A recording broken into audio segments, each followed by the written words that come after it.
Quem nunca pensou em matar o seu chefe? Ou matar alguém de tanta raiva? Lidar com essas emoções é muito difícil. Hoje, no nosso episódio do podcast da Colabore, nós vamos falar sobre a raiva no trabalho e a inteligência emocional para lidar com essas emoções. Para isso, eu trouxe uma especialista, Lisiane Tolguinha, que é consultora de carreira, coach e psicóloga. Lise, seja bem-vinda e obrigado por participar desse episódio. Muito obrigada, agradeço também para poder falar sobre esse tema tão importante, né, e poder entender, né, por que a gente sente raiva, por que a gente sente medo, por que a gente sente o que a gente sente. As emoções afloram e vão aflorar neste episódio. É, A raiva é uma vilã ou é um sentimento mal compreendido? Eu entendo que ele é um sentimento mal compreendido. E o que a gente precisa saber ou ter de habilidades para compreender melhor esse sentimento, Lise? Então, quando eu digo que ele é um sentimento mal compreendido, ele é um sentimento mal compreendido por si próprio. Porque quando a gente fala de inteligência emocional, eu estou falando de poder identificar o que eu sinto. E a raiva, ela vem... O que acontece? Na explosão, quando é que a gente percebe que uma pessoa está com raiva? Porque ela explodiu, ou porque ela está com uma feição de vou te matar. Então, o que acontece? Se eu me dou conta, antes de eu querer te matar, ou antes de eu tomar uma ação, se eu paro para pensar o que eu estou sentindo e me dou conta que é raiva, provavelmente eu não vou agir. Então, a questão é, se eu tomo a ação antes de ter a percepção do sentimento, eu estou deixando o sentimento tomar conta. O autocontrole entra muito nessa situação ou ainda não é a parte dele dentro desse sentimento? É uma tentativa de autocontrole, porque falar de emoção e controle é quase um paradoxo. Mas, sim, a tentativa de controle é a famosa pausa que a gente fala. E o que é a pausa? Respira. Estou te odiando nesse momento, Rafael. Mas eu vou... Parece que é real. Não sei se vocês estão vendo a feição dela, mas eu tô sentindo um pouco de medo, amor. Sabe onde está o testamento? Como usuário da raiva, eu posso dizer assim, é muito difícil quando você vai explodir, momentos antes da explosão, momentos antes do sentimento, você se segurar. Parece que ela se autoalimenta e retroalimenta. Existem perfis, aí eu não sou o pedagogo ou psicólogo para falar sobre isso, mas ele vai se alimentando e você fica com raiva e você vai falando mais, e vai brigando mais, e vai discutindo mais, e vai querer ter uma razão, e vai querer ter uma vitória ilusória daquele momento de raiva. Tem alguma coisa que explica esse tipo de reação? Entra o autocontrole, só que não é simples.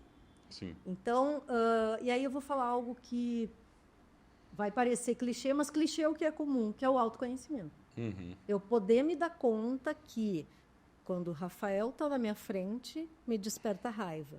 Eu já sei que se o Rafael aparecer na minha frente e desperta raiva, eu vou me preparar, porque eu sei que eu vou ver o Rafael. Parece simples, mas não é. Não. Não é nada simples. Que não quer dizer que eu não vá sentir raiva quando eu olhar para o Rafael, mas vai me ajudar a segurar essa emoção e deslocar para outra ação, que é vamos conversar, eu vou tirar do meu pensamento a raiva. E é possível ter esse controle? É possível, com autoconhecimento, podendo te dar conta das situações que são os gatilhos. Sim. Os gatilhos que te geram a raiva. Por isso que eu dei o exemplo de se tem uma pessoa que te gera uma irritação, a irritação já é uma manifestação da raiva. Você falou eu queria aproveitar e puxar o gancho do gatilho. Nós temos como perceber que nós temos esses gatilhos, a gente tem como mapear esses gatilhos, que tipo de ação ou ajuda a gente precisa ter para conseguir minimamente entendê-los. Acho que mapear pode ser muito forte, mas minimamente entender que esse gatilho existe, é real e eu preciso tomar cuidado. Vou te dar um exemplo na prática. Que situações que te incomodam? tu mesmo, Rafael. Injustiça. Ok. Toda vez que, sob a tua percepção, tu vê algo injusto, vai ser um gatilho. Sim. Não sei se eu me fiz clara. Não, sim. É E isso. em qualquer situação. Em qualquer No situação. trânsito, na sociedade, no trabalho, com amigo, na família. Isso. Se eu porque a injustiça tem várias vertentes. Sim. Então, se eu vejo determinada ação que ali a pessoa foi injusta, já me dá um ranço, já me dá Preguiça. um olhar. E raiva. Aí a raiva vai vir com tudo. Em tudo. Né? Então, esses pequenos exemplos, eles trazem... É um mapeamento já, né? E para ter essa autoconsciência, qual o trabalho que é preciso fazer? Aqui a gente está tendo uma conversa, uma troca, é fácil. Sim. Mas realmente a ajuda de profissionais não tem como não ser, porque é muito difícil uma autorreflexão. A pessoa tem que ter um nível de maturidade e inteligência emocional para conseguir falar, nossa, eu errei aqui. Deixa eu ir lá me desculpar, deixa eu rever essa minha atitude. Esse nível, ele é trabalhado por anos, não é da noite para o dia. Mas realmente teria que ser uma ajuda, né? O profissional, sem dúvida, mas digamos que são situações pontuais. Ou que não tenha um profissional, que tu não tenha um profissional. Uhum. Tu pode, antes de sair de casa ou antes da situação, da ação, conversar com alguma pessoa de tua confiança. Pode ser tua esposa, pode ser um amigo, pode até ligar e dizer, isso eu faço às vezes. Uhum. Converso antes com quem eu confio e digo, olha, eu estou indo para um lugar que eu sei que vai ter ou uma situação ou uma pessoa que desperta o meu gatilho, só para a gente entender aqui, vai me despertar muita chateação, muita irritação. Eu conversar sobre isso antes dá uma certa aliviada. Sim. Não resolve, mas é uma aliviada, é uma forma de autoconsciência. Sim. Porque essa é uma outra forma de trabalhar a inteligência emocional. Quando eu falo de eu preciso identificar o sentimento que eu estou tendo, dar nome a esse sentimento, eu estou falando de autoconsciência. Uhum. Essa é uma forma. Tu já vai aliviado, porque é como se tu já tivesse ali xingado quem tu quisesse xingar. É o que você falou, às vezes eu converso com a minha esposa ou com algum amigo de determinada situação, um colega de trabalho, só de você colocar para fora, você já toma uma ação diferente. Eu tinha um gestor que um dia ele falou assim, sabe por que eu sento longe de vocês? Porque quando eu vou lá dar uma bronca e vou embora, o tempo que você sai da sua sala para ir até a minha me mandar se ferrar, você já parou, pensou, repensou, sua raiva chegou, saiu fora e você não vai lá me xingar, porque eu sei que eu sou duro com vocês. E quando ele me falou isso, eu fiquei mais pé da vida com ele, só que realmente faz sentido. O tempo que eu saio lá, não, vou falar com esse cara, não, tá demais, eu já vou lá e chego diferente. Aí eu já chegava até com a solução daquele problema, eu já chegava com uma outra visão, um outro olhar, porque aquela caminhada fazia repensar. Sim. Eu já colocava para fora os pensamentos do que eu ia falar. Sim. Porque aí depois eu via, não, tá muito forte, se eu chegar e falar isso, ele vai mandar embora, eu preciso de emprego. E outra coisa, Rafa, que eu estou pensando aqui para dizer, eu sempre trago, quando estou fazendo workshop, ou até conversando com pacientes ou clientes, a gente sente no corpo a emoção.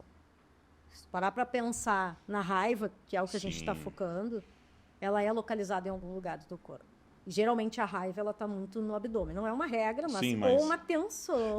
Eu sinto minha testa quente. É isso. Quando eu olho assim, o pessoal da Colabore, nossa, eu fico quente. Então é isso. Essa é uma outra forma de te dar conta. Minha cabeça está ficando quente, alguma coisa está me incomodando, eu estou ficando com raiva. Não é o momento de eu falar. Sim. Não é o momento de eu tomar uma ação. E aí vem o... Respira. A minha esposa, quando ver esse episódio, vai amar. Porque aqui a Alice está me dando várias dicas que eu nunca mais vou brigar com você, amor. Mas você tem um workshop, né? Que você fala sobre inteligência emocional. Quais são os principais tópicos que você trabalha nesse workshop? Então, eu falo desse workshop, eu direciono a inteligência emocional na transição de carreira para assessorados da consultoria Sim. que passam por esse processo de transição. E eu começo o workshop pela reflexão. Eu não começo pelo conceito. Eu começo já pedindo Como eu fiz aqui contigo o que te gera raiva, tu falou injustiça. Eu peço para que as pessoas já me digam qual foi a primeira emoção que elas sentiram quando acordaram naquele dia. E vou trazendo. Então, vem muita coisa. Vem a raiva, né? As pessoas têm muita preocupação disso que tu me perguntou, tá, mas como é que eu faço? Tem dicas que tu possa me dar, né? Vem muito a questão da ansiedade, do medo. E, geralmente, quando a gente está falando de inteligência emocional, é claro que vai vir muito mais as emoções ruins. Mas eu gosto de trazer também as emoções que não são tão ruins, mas que podem atrapalhar também. O Savisca, ele tem um conceito do career designer, Isso. se eu não me engano. E dentro de um dos seus exercícios, ele fala nos seus estudos que as pessoas, pelo menos 70 a 75% das pessoas, elas começam pelo negativo e elas depois falam de um positivo como se fosse um mecanismo de aliviar o negativo. Então, dentro de um dos seus exercícios, ele fala, para citar 3 histórias, de 70% a 75% das pessoas, elas começam a primeira ou a segunda história triste. Depois elas vão para uma terceira feliz para aliviar.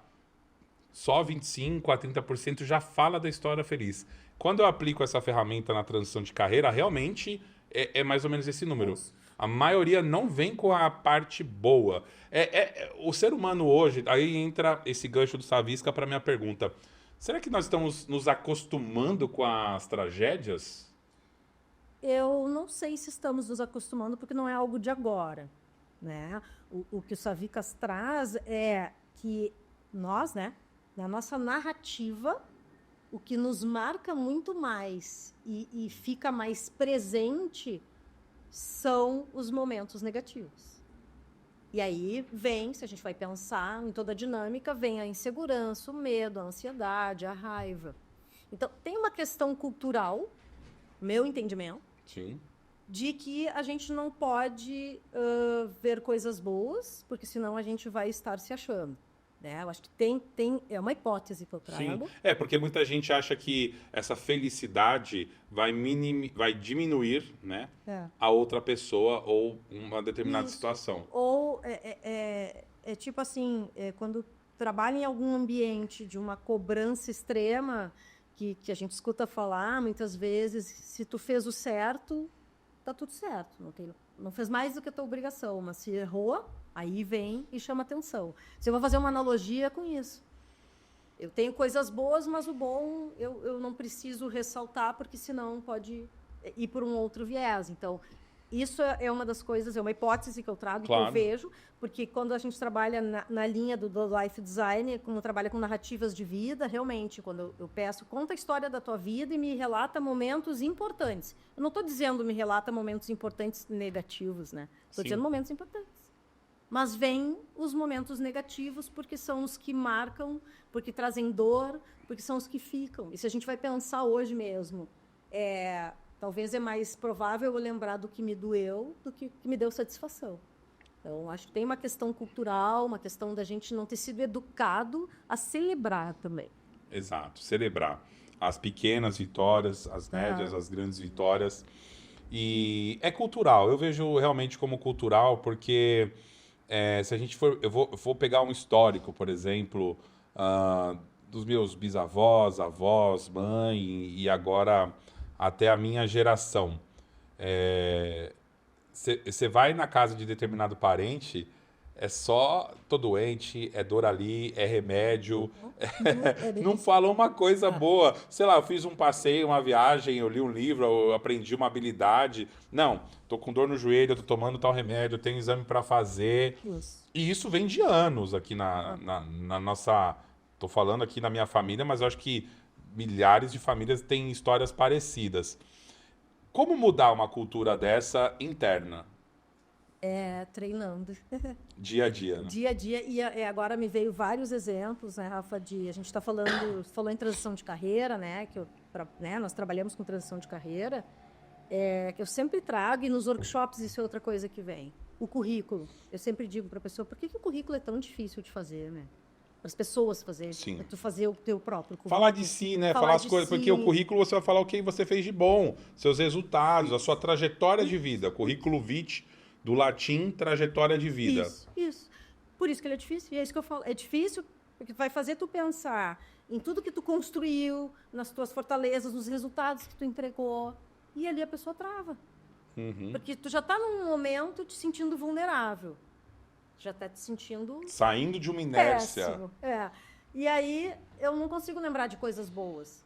Então, eu às vezes uso essa atividade de currículo em projetos que não são de transição, mas é justamente para fazer a pessoa se perceber. Então, quando eu falo é treino desde poder identificar, seja através do currículo, ou quando eu recebo uma pessoa que está muito negativa em atendimento psicoterápico, ou para uma conversa, um bate-papo terapêutico, vou falar assim, e essa pessoa só fala coisa ruim, eu às vezes surpreendo ela com uma pergunta, mas e de bom, o que tem? E aí leva um susto, mas faz pensar. Então, por isso que eu digo treino, entende? Vamos treinar, olhar. Então, existe uma técnica, até dentro da psicoterapia, de para cada pensamento negativo, traga 2 positivos.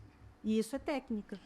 Tem eu não lembro quem foi o escritor, se você que está nos assistindo, coloca depois aí no comentário, que se você agradecer, um escritor falou isso, agora eu não me recordo o nome dele, mas eu adorei o conceito. Se você agradecer todo dia 3 coisas, você tem 60% de chance de ser mais feliz.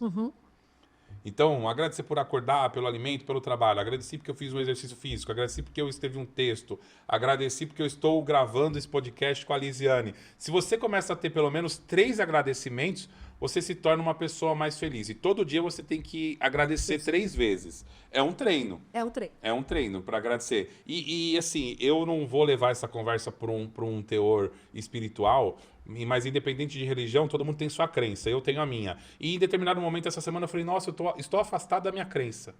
E esse afastamento não está me deixando tão feliz. Eu vou falar com o ser da minha crença, né? E eu comecei a falar, né, com ele e eu comecei a ficar um pouco melhor essa semana. Entendeu? Comecei a fazer esse exercício na sexta. E até isso é como se fosse um treino. Para você ratificar a sua fé e tirando isso para o dia a dia, você tem uma cultura de comemorar a vitória, você tem uma cultura de comemorar, de agradecer, de ser cordial, da gentileza, do respeito. Exatamente. Você gera menos injustiça, o Rafael fica menos bravo. Isso aí. Boa dica, valeu a dica. Olha aí, ó.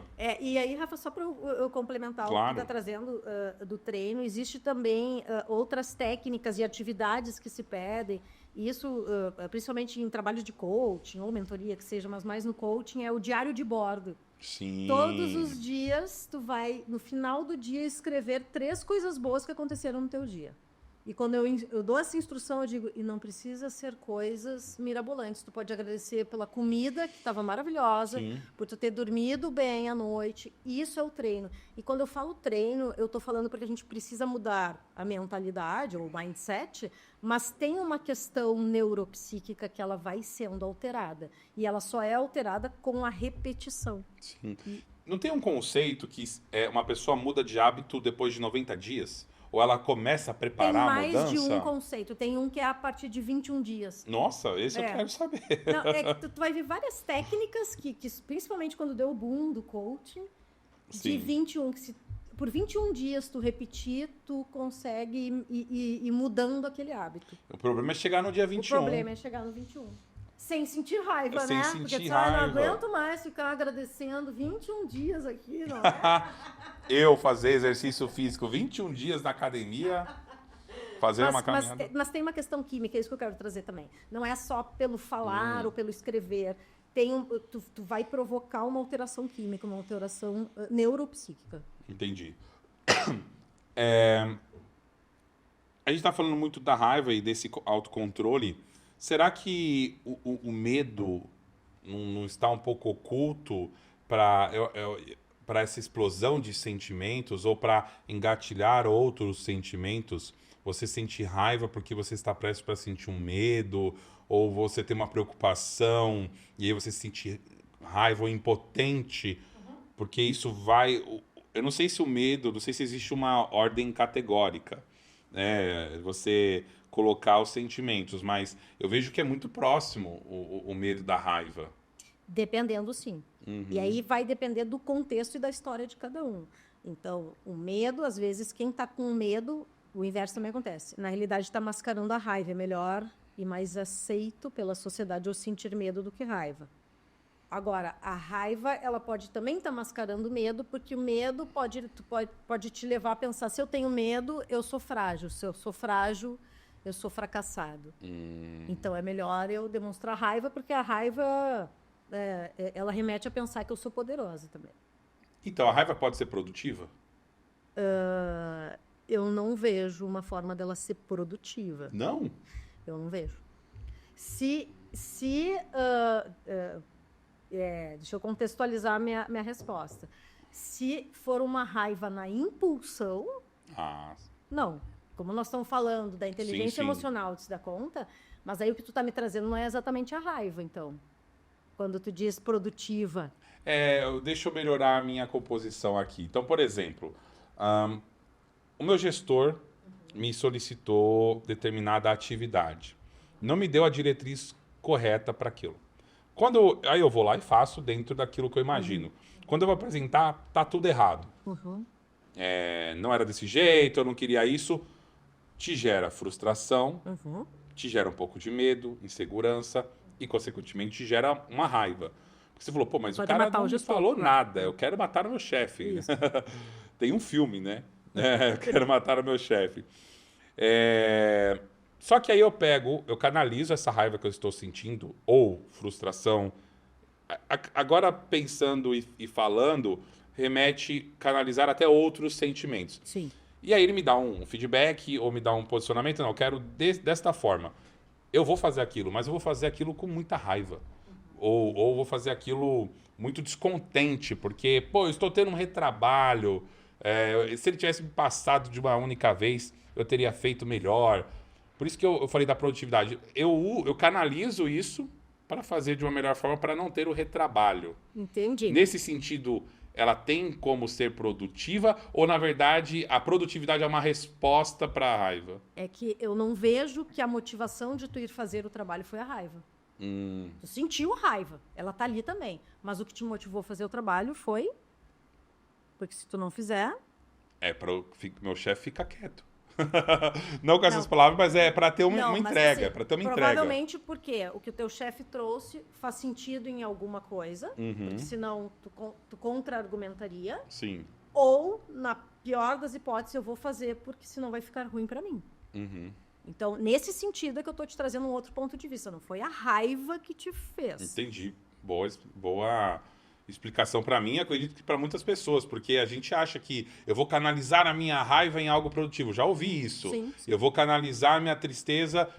Na verdade, você está colocando uma válvula ali de escape que vai ter um retorno.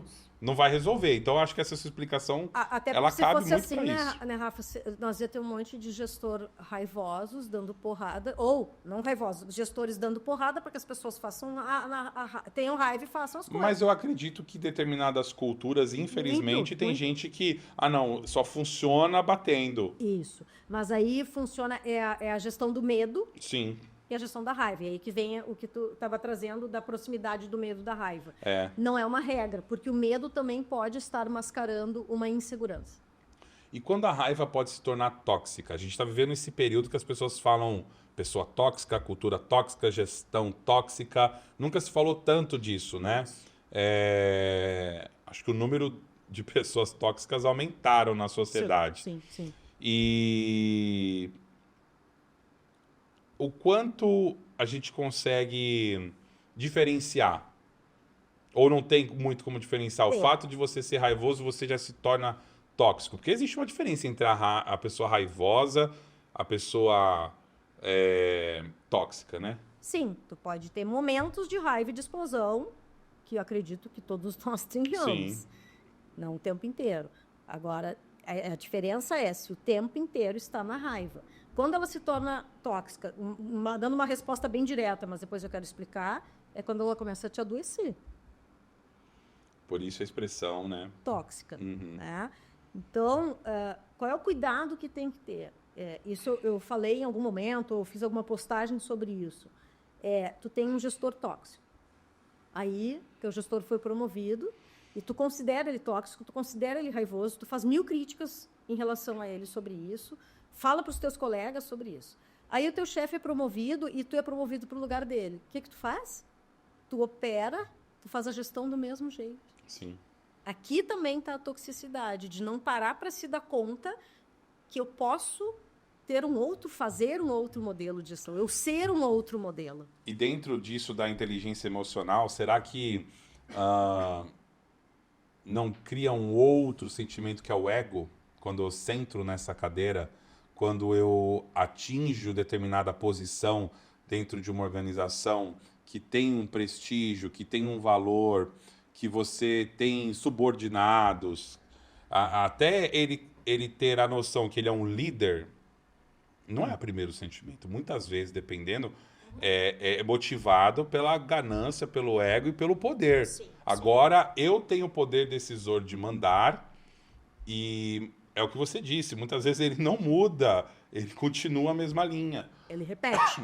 Ele repete o padrão que ele vivia. Isso.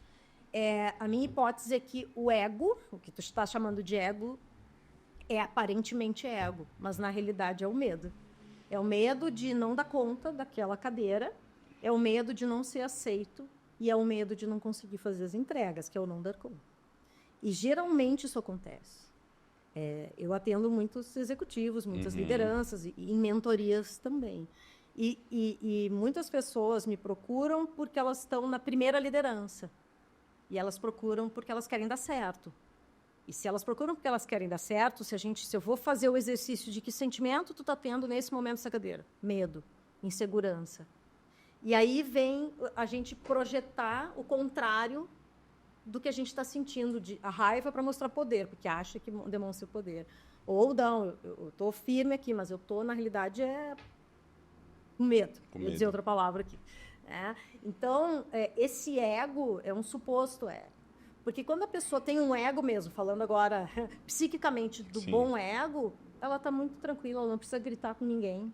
Isso tem a ver com autoconfiança, tem a ver com uma boa autoestima. Mas quando é pelo ego esse que tu está falando, que é o narcisismo, tem muito mais a ver com inseguranças do que com... E o medo de não ser aceito, o medo de não dar conta daquilo que eu cobrava do outro, agora eu é que tenho que fazer. Sim.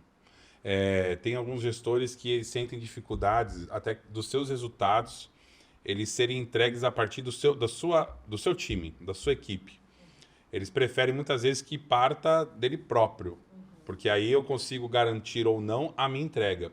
Mas no momento que você tem que liderar um time para que o time consiga entregar o resultado que é preciso, muitos não querem ter esse papel. Sim. Porque não é fácil mesmo. Não é fácil. Ou quando tem esse papel, não tem a inteligência emocional e afloram todos esses outros sentimentos. Então, assim, a inteligência emocional não é um sentimento único, né? Ele é Não. Tem uma definição, assim, mais... Tem. O conceito um dos conceitos da inteligência emocional é poder identificar o que tu sente, foi como a gente começou a nossa conversa aqui, e também poder perceber como é que impacta no outro. Então, a inteligência emocional, ela fala também da comunicação e da relação. Não é só perceber como é que eu estou me sentindo, mas é também perceber como é que eu impacto no outro. O que eu faço tem impacto no outro. Existe uma satisfação quando a gente consegue, ou uma compensação? Eu não vou usar a satisfação, que eu acho que é a palavra mais que vai caber. Quando eu consigo controlar as minhas emoções e eu tive uma atitude correta. Por exemplo, uma pessoa foi deselegante comigo, eu consegui manter a classe. Na classe, senti raiva, mas eu mantive a senti classe. raiva por dentro, mas eu mantive a classe. Eu não devolvi, eu respondi. Eu, às vezes, contra-argumentei ou eu me posicionei de forma... E aí ficou até constrangedor, mesmo que a intenção não fosse essa. Não vou falar para constranger a pessoa, mas ela acabou se constrangindo porque realmente a ação dela foi errada. Foi inadequada. Tem essa compensação, tipo, de dever cumprido? Nossa, mandei bem nessa. Tem. E é importante, não é? É importante. É o celebrar, né? O celebrar. É o celebrar, só conseguir. Hoje eu não briguei com essa Não pessoa. briguei, tô morrendo de ódio. Mas não briguei. E é uma satisfação. Sim. Porque é uma forma de tu lidar com a inteligência emocional. É uma forma de tu ter inteligência emocional, é uma forma de tu lidar com aquele sentimento de raiva. Sim. Sim, consegui. E aí eu digo, sublimo. Depois disso, vai correr, né? Vai fazer exercício, vai socar a parede. Mas ali, o adequado é na relação tu conseguir estabelecer essa ação. Liz, você falou de correr e socar a parede. Eu não sei se tem a ver com o tema, mas eu quero puxar esse gancho. Nós vivemos um mundo do teletrabalho e do trabalho remoto para muitos profissionais, nós mesmos trabalhamos nesse modelo. E nós ficamos em reuniões o dia inteiro. Então, o que às vezes eu faço, eu não sei se eu sou louco. Eu saio de uma reunião e eu tenho 1 minuto para conectar com a outra.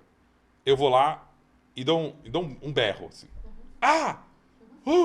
Sabe? Às vezes eu vou pro espelho, dou um grito. Eu dou um grito mesmo, gente. Pareço um louco, eu dou um grito.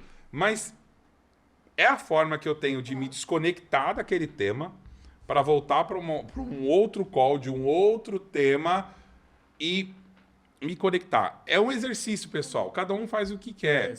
Tem os que cantam, tem os que devem dizer uma frase, um mantra. Eu não sei, eu dou um grito rápido. Ah! Dou um grito assim, já pum, parece que já desconectou. Isso é uma doideira ou é um exercício meu para ter uma inteligência emocional de desconectar e para me conectar ou reconectar com determinada pessoa ou reunião ou algo? Não, é uma forma que tu arranjou e que tu sabe que te acalma. Me acalma. Isso. Principalmente às vezes quando eu tenho desconecta para te conectar novamente. um tema tenso. Eu saí de uma reunião tensa em 1 minuto, eu tenho que entrar para dar um feedback positivo para uma pessoa ou para atender bem um cliente. Aí eu dou um grito. É isso aí. Santo home office, né? Se tu fizer isso dentro da empresa, talvez tu vai... Sabe, eu cantarolo, assim, eu dou uma cantarolada, assim. Mas é a tua forma. É a minha forma. Às vezes eu tô lá, saio de uma reunião, aí eu canto uma musiquinha assim, lá, lá, lá, lá, lá, lá, lá. É isso, Aí eu cada um já. tem seu jeito. Aí o pessoal fala, o Rafael vive cantando. Não Como ele é feliz, como ele tá leve. nossa, ele está numa reunião e tá E ninguém cantando. sabe o que tá passando. E Eu aí dou uma cantarolada. Eu vou voltar numa pergunta que tu tinha feito também, que é o que vem mais nos workshops, né? Nesse workshop que eu dou. Vem isso, assim, de como é que eu faço para desligar. E eu dou muito esses exemplos. Como eu falei do socar a parede, eu digo, gente, faz uma pausa, vai tomar um cafezinho. Se tá com muita raiva, só o cafezinho não vai resolver, vai para dentro do banheiro, conta até 10, passa água, aí cada um tem que arranjar a sua forma. Sim. Às vezes tu tá dentro da empresa, tu pode ir para dentro do banheiro, tu pode ir tomar o café no setor de outra pessoa, de outro setor. Só de você sair daquele Só de sair do ambiente, né? Ou vai dar uma Levantar. volta no quarteirão. Tudo isso eu já fiz na minha vida e sigo fazendo. Agora eu tô em home office, mas muito fiz isso. Vai tomar um cafezinho. Ou vai numa outra área que tem pessoas que tu gosta de conversar para muda o pensamento. A questão é sempre essa. Foca em outro pensamento, foca em outra ação, foca em outra atividade para que tu não fique ruminando. Porque tu ficar ruminando, tu vai nutrindo a raiva. Tem uma técnica, isso talvez para quem trabalha mais com processo ou trabalhos de muita concentração, que eu acho bem interessante. No dinamismo da nossa função é mais difícil. É a técnica Pomodoro, que você trabalha 25 minutos e 5 você sai. Levanta, pega uma água ou vai fazer alguma coisa. Trabalha 25 minutos sem interrupção e para 5. Programadores, pessoas que trabalham digitando demais, fazendo muita leitura, utilizam dessa técnica. Eu gosto muito, eu já tentei, mas no dinamismo da nossa função, né, nas reuniões, assim, não temos 5 minutos. Mas eu acho que é uma técnica, fica aí essa dica para vocês. Eu tenho mais um monte de pergunta para fazer aqui. Nós vamos entrar em mais questões de técnica, que eu acho que é muito importante. Mas agora vamos para o nosso momento Bariloche. Cadê aqui os nossos patrocinadores, Olha aí, ó. Mais uma vez, igual ao capítulo anterior, que foi delicioso. A Bariloche está no mercado há mais de 55 anos. Ela fica situada aqui na Avenida Kennedy, número 170. Ela tem sorvetes maravilhosos, bolo de chocolate, floresta negra, de morango, torta de limão, o beijinho. Bariloche, manda o beijinho de novo, porque foi o melhor até agora. E o eclair de chocolate, esse não pode faltar, né? Então, se você quiser fazer um evento corporativo, um casamento, uma festa, clique aqui no nosso card que vai ter na descrição e no QR Code, que você vai ter acesso direto à loja. E aí você pode fazer sua encomenda, tá? Consistência, tradição e qualidade. Vocês não vão se arrepender. E se você quiser também nos ajudar a patrocinar o nosso programa, ser um anunciante, ser um parceiro, tem um link aqui no descritivo, tá bom? Fique à vontade se você quiser degustar essas delícias e iguarias. O quanto a raiva ou a frustração prejudica na transição de carreira. A gente está falando das nossas funções, inclusive o workshop ele é focado na transição de carreira. Em que momento ela vai prejudicar esse movimento? Ela prejudica na energia, não estou falando de nada cósmico, estou falando da energia mesmo que tu leva no momento que tu vai conversar com alguém, que pode ser uma pessoa para gerar um networking, ou quando tu vai para uma entrevista, porque tu tá com raiva da situação, e aí tu vai com a raiva dizendo que droga que eu tenho que estar aqui fazendo a entrevista. Tu pode falar a melhor coisa do mundo e falar tudo que é aderente àquela posição, mas a raiva ela tá ali, né? Naquela energia, tá na tua expressão. Ela pode também, o último workshop que eu dei, uma pessoa trouxe isso, né? Eu estou bastante triste, é demorado para buscar o tempo, o nosso tempo não é o mesmo tempo do mercado. E eu percebi que eu estou com muita raiva, e falou bem assim, e eu estou me afastando de pessoas que são legais comigo. Então, olha o que a raiva gera no momento de transição. E é exatamente o oposto que tem que ser feito. No momento da transição, tu tem que estar te aproximando de quem te faz bem, até para te ajudar na inteligência emocional, a lidar com a raiva, a lidar com a frustração e com a ansiedade. Então, a raiva atrapalha muito. Não só no teu mood, ali, no teu humor, no teu estado de humor, mas em tu acabar fazendo ações que são o oposto do que vai te ajudar. Você trouxe mais uma emoção dentro da nossa inteligência emocional, que é a ansiedade. Hoje a gente vive um mundo de imediatismo. Hoje nós temos a tecnologia que nos facilita muito compras, desejos, visualizações, acessos, informações. Como que a gente consegue se controlar e entender que vai ter o momento certo para determinada coisa ou ação, para que nós não fiquemos doentes de ansiedade? Porque virou uma doença a ansiedade, né? Todo mundo sempre foi ansioso. Não naquelas entrevistas de emprego, me conte um defeito, eu sou ansioso.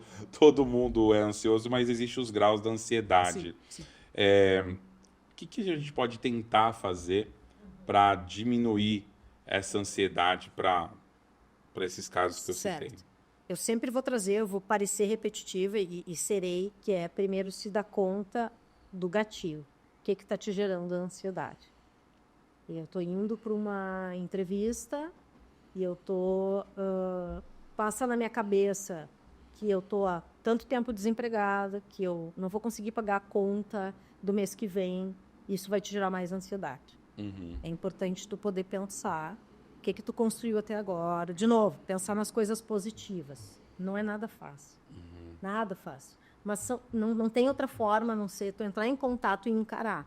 E a ansiedade eu sempre trago. Todos nós sentimos, e a ansiedade ela nos ajuda se a gente souber trabalhar com ela. E saber trabalhar com ela é poder fazer isso, poder ter o discernimento do que está me causando a ansiedade e levar a ansiedade boa, que é a ansiedade do eu sou a melhor pessoa para esse processo seletivo. Isso aqui que eu já fiz realmente tem muito a ver com o que a vaga está pedindo.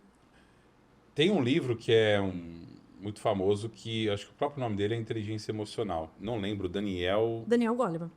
Daniel É o Goleman. pai da inteligência emocional. Ele tem esse livro, né? E eu vou ser bem simplista na minha explicação, mas foi a forma mais fácil que eu tive de assimilar uma mensagem no final do livro, quando ele vai falando de alguns cases. Tem um dos cases que a moça fala que não tem o que eu faça para chegar aquela data ou para chegar aquele evento. Ele vai chegar, mas ele vai chegar em determinado momento. Então, que diferença vai fazer eu ficar ou não ansioso, ficar ou não pensando, se ele vai acontecer, mas vai acontecer naquele momento e não no meu momento? Eu lembro que quando eu li, a história não é bem essa, mas como faz muitos anos que eu li esse livro, mas aquilo me mudou.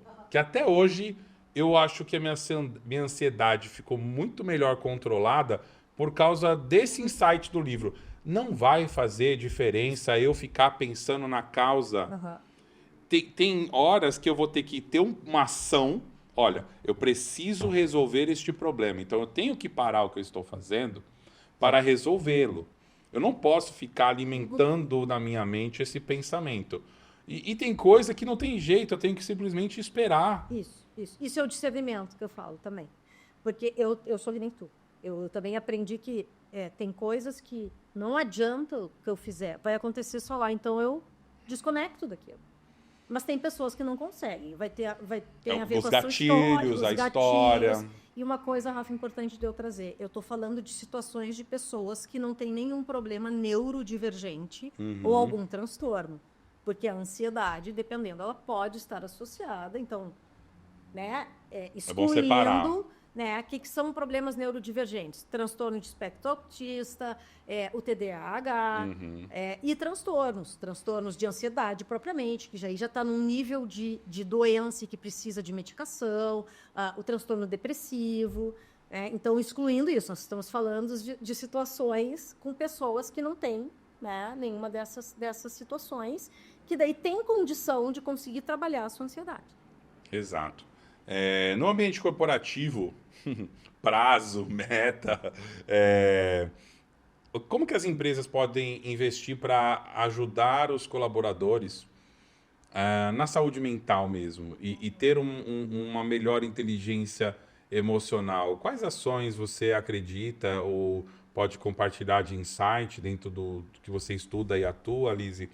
Porque as pessoas estão doentes. O pós-pandemia mostrou uma fragilidade nas doenças emocionais e psicológicas. Sim, né? saúde mental de Saúde geral, mental né? é o termo correto, né? Saúde mental.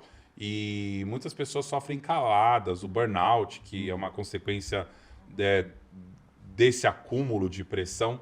Quais são as ações que as empresas podem tomar? Eu vou trazer outra coisa que muito tem se falado e que ainda pouco tem se feito, que tem a ver com cultura também, que é a segurança psicológica. O que é a segurança psicológica? É tu proporcionar ambientes em que as pessoas possam, inclusive, expressar que não entenderam como é que tem que ser feita determinada atividade, ou que não sabem como fazer.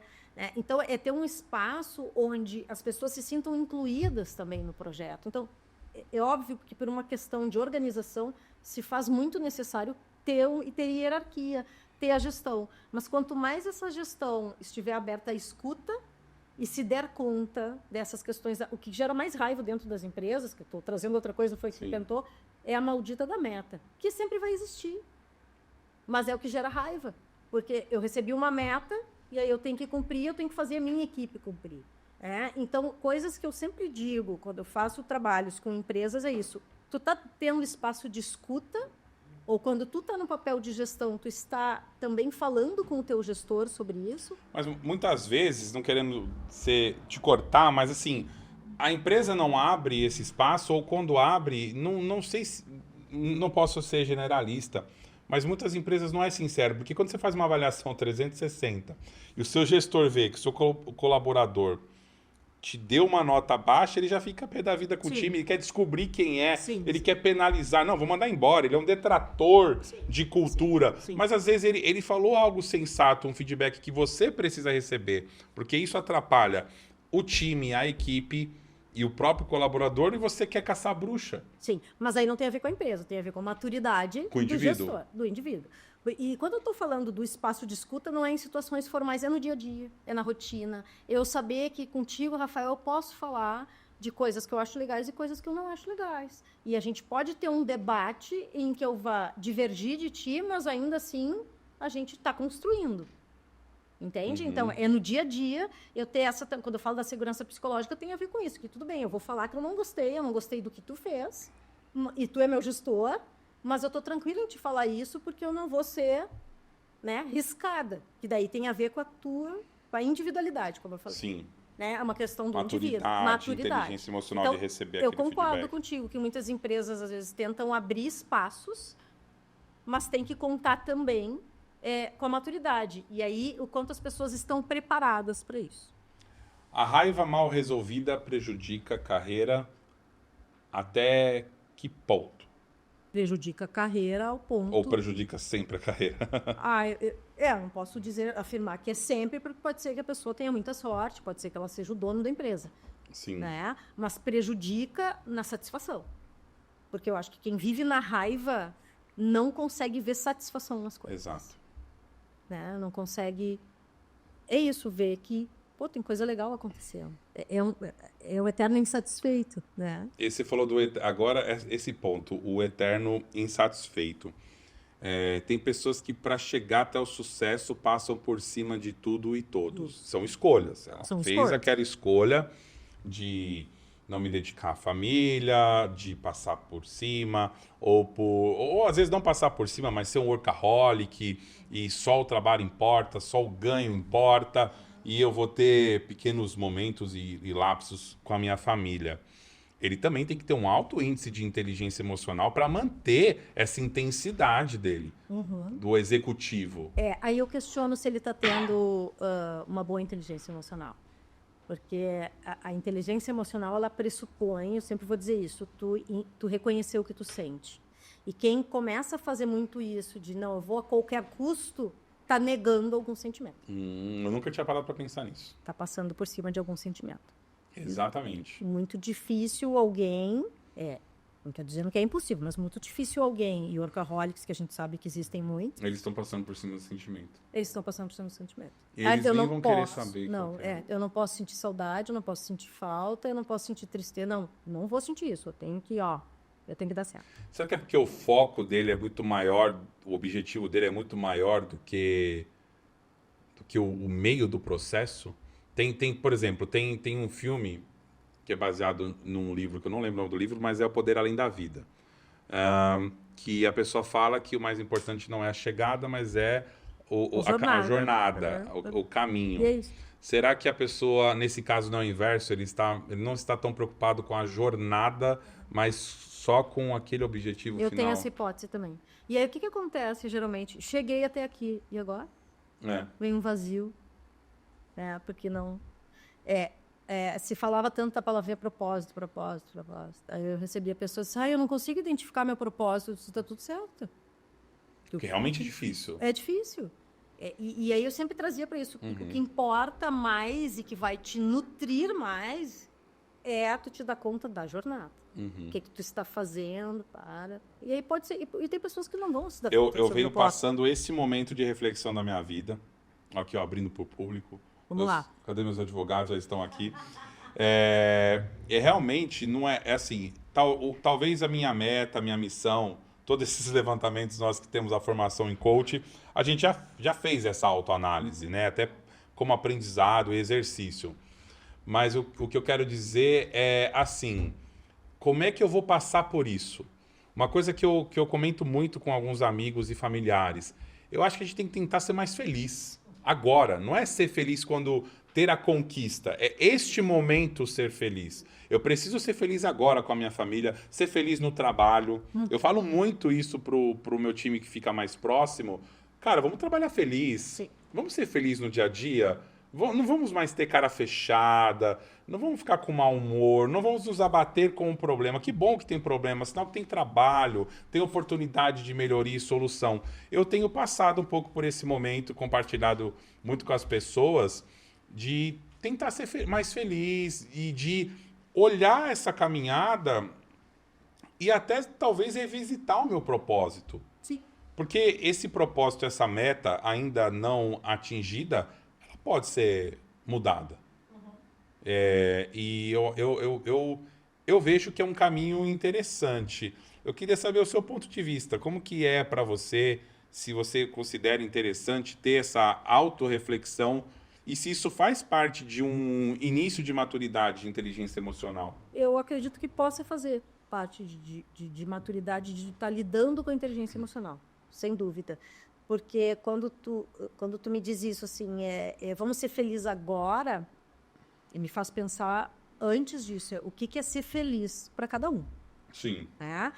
Mas quando diz, vamos ser felizes agora, tu está falando de dar mais leveza. E para que se dê mais leveza, tu para pensar o peso que tu está dando para as coisas. Estou sendo redundante de um jeito diferente. Não, sim, aqui, mas né? a intensidade e o peso que você está colocando naquilo. Eu vou naquilo. dar um peso maior para aquele cliente que eu atendi, que foi horrível, ou eu vou dar um peso maior para a equipe que está aqui do meu lado e que a gente descontrai. Eu entendo que é sobre isso que tu está falando. Uhum. E isso tem a ver com inteligência emocional. Até do momento de qualidade, né? Nós estamos aqui, tem o pré, tem o pós, tem todo o bate-papo que envolve muito mais do que a conversa gravada, mas é de aproveitar esse momento com mais essência. Com mais essência e intensidade.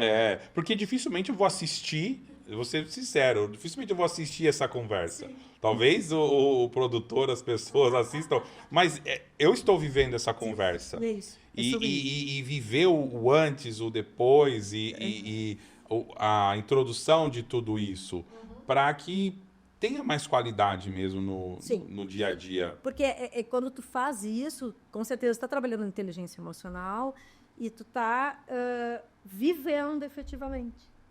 E aí é que vem a probabilidade de tu ter uma sensação de não ter construído, ou aquela sensação que às vezes se tem de vazio, mas o que eu fiz até agora?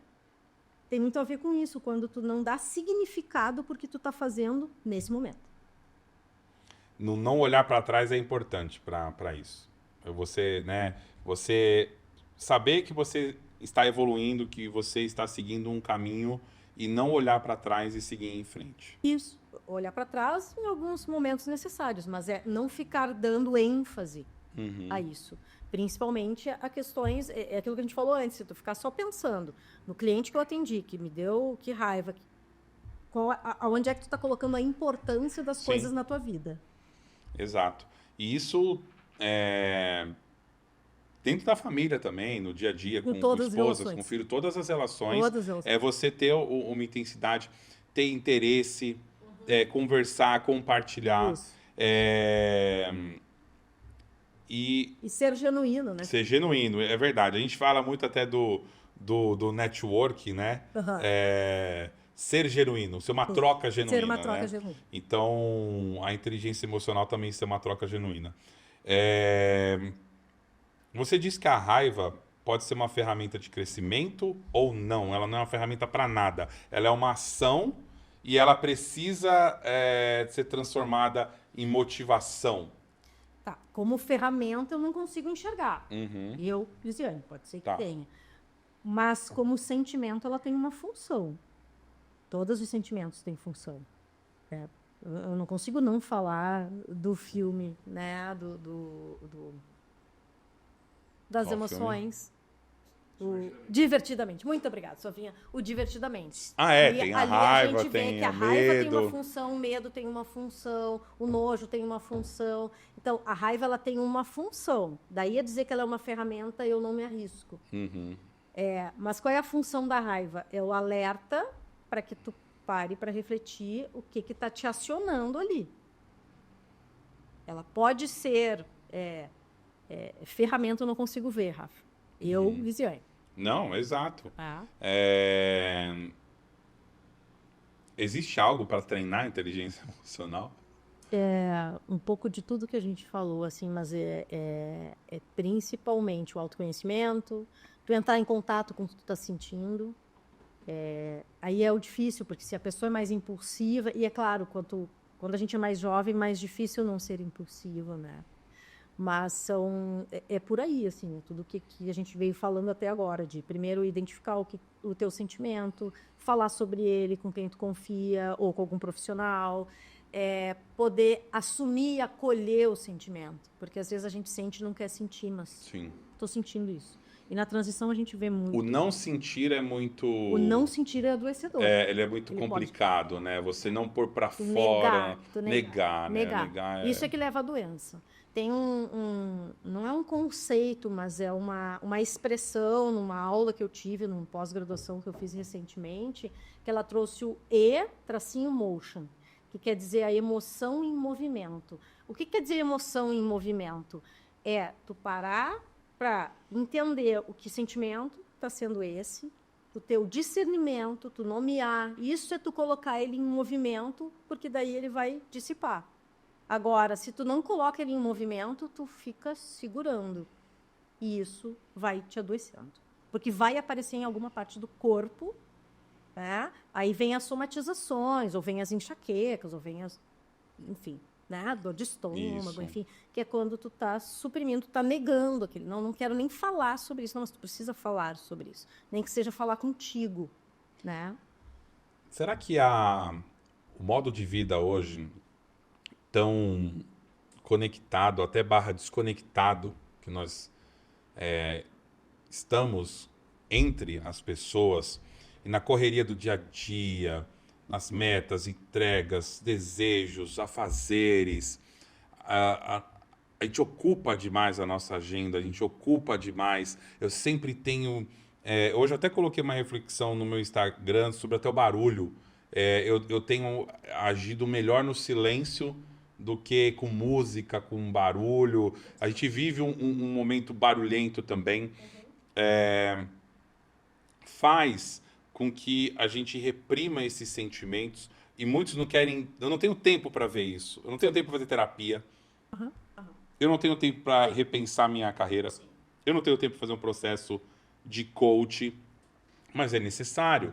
Como é que eu vou ter uma autoavaliação, uma autoconsciência para ter um autocontrole? Tudo é o auto, porque é a pessoa, é o indivíduo, é você. Será que a gente vai colocando barreiras onde não tem para justamente não lidar de frente a frente com as É emoções? provável que sim. E aí vem uma palavrinha bem importante, que é disciplina. Né? Porque se a gente não tem a disciplina, tu vai te ocupando de vazios, né? Vai te ocupando de coisas que não estão te agregando ou te ajudando a trabalhar a tua inteligência emocional ou a falta que tu está sentindo de algo. Ou essa agenda cheia que você acha que é um Isso, que é completo, uma mas é o ocupação, é vazio. um vazio. É a ocupação. Ainda mais no mundo que a gente vive do excesso de informação, porque é um excesso. Você está ocupado, você não É, está conectado ou intenso naquilo. E aí eu quero fazer uma comparação com muito cuidado aqui, gente, né? Não estou dizendo que todo mundo tem TDAH, mas como é que é o funcionamento de quem tem transtorno de déficit de atenção? Faz tudo ao mesmo tempo agora. E não faz nada. Tem pessoas que têm necessidade disso, não tem? Tem pessoas que têm necessidade disso, e aí vai da história de cada um. É uma necessidade para que os outros digam que essa pessoa, nossa, ela é multi, e não existe o multi, né, se a gente parar para pensar, ou é uma questão de não entrar em contato com aquilo que importa, com aquilo que deveria importar. Não sei se eu me fiz claro aqui. Não fez, eu já estou com várias reflexões na minha cabeça que não tem tempo, mas você já me trouxe uns ganchos. Esses convidados estão demais. Eles estão maravilhosos hoje. Porque vocês estão me dando vários ganchos aqui. E quem que diagnostica? E desculpa a minha ignorância, e eu não tenho pretensão nenhuma. Quem que dá esse diagnóstico do TDAH?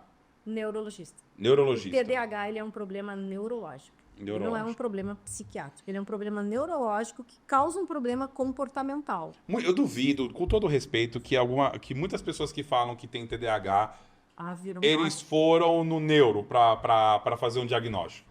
Tem que fazer alguns exames neurológicos, né? Pode ser indicação de psiquiatra, mas fazer exames neurológicos até para primeiro identificar se tem, porque daí tem uma medicação que é específica. Sim.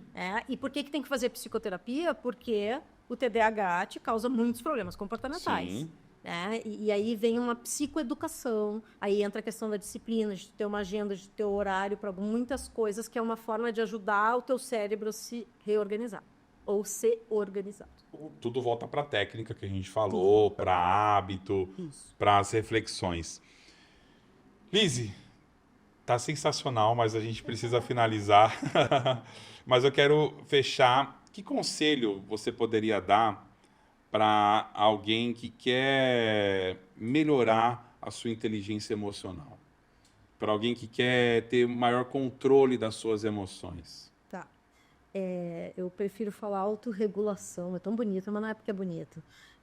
Controle leva... E se fala muito controle, tá, Rafa? Mas Sim. a autorregulação, ela dá uma conotação diferente, porque o controle parece que vira uma obrigação, né? Sim. Então, tu regular o que tu sente, porque a gente não deixa... Então, o conselho que eu quero dar é esse. A gente não deixa de sentir raiva, a gente não deixa de sentir medo, a gente não deixa de sentir ansiedade, todos esses sentimentos. O que a gente faz quando a gente sabe trabalhar a inteligência emocional é lidar diferente com esses sentimentos. Então, o principal conselho que eu dou é: não tenha medo do que tu sente. Reconheça o teu sentimento. O que tu tem que ter cuidado é não sair falando para todo mundo. Sim. Tem que saber com quem conversa sobre isso. Esse é o principal conselho que eu dou. Acessa o teu sentimento. Você falou em determinado momento na conversa do conselho, né? De pedir o conselho para a pessoa certa. Isso. E é um complemento muito dessa sua fala. Não saiam falando para todo mundo. Procure um profissional, procure ajuda, pessoas que você confie, pessoas que sejam referências, mas externalize, né? Externaliza para Pessoas que fora. vão te dizer a verdade até daquilo que não tá legal. Mas é com a melhor intenção e não é por nenhuma outra razão, né? É para tua melhoria. Lizzy, muito obrigado por esse bate-papo. Passou que eu nem vi. Te agradeço muito também. Eu sempre gosto desses bate-papos, principalmente para falar sobre inteligência emocional. Quero agradecer também você que nos assistiu. Não se esqueça de nos seguir nas redes sociais da Colabore. Se inscreva no canal se você não é inscrito. Compartilhe esse tema com quem precisa evoluir a regulação das suas emoções e da inteligência emocional. Clique no sininho. Toda quinta-feira tem vídeo lançado no canal e nas nossas redes. E se você quiser ser um parceiro, falar sobre o seu negócio, entre em contato com o link que está na descrição e visite o site da Colabore também, nossos espaços compartilhados, tá bom? Muito obrigado e até o próximo vídeo.